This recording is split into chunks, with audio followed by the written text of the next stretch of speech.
Buenos días, hoy te voy a mostrar cómo restablecer de fábrica tu REALME C73.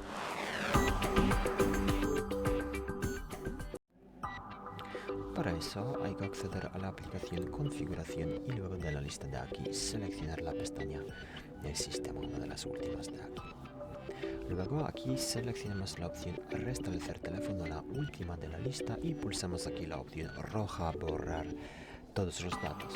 Entonces pulsamos aquí, leemos este aviso, así vamos a volver al estado de fábrica y borrarlo todo, todos los datos, contenido, etc. Pulsamos luego más abajo, borrar todos los datos.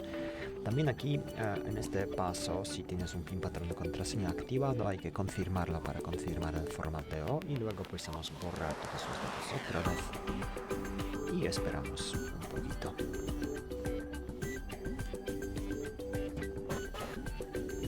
Y como ves, el proceso de restablecimiento completo ya está finalizado.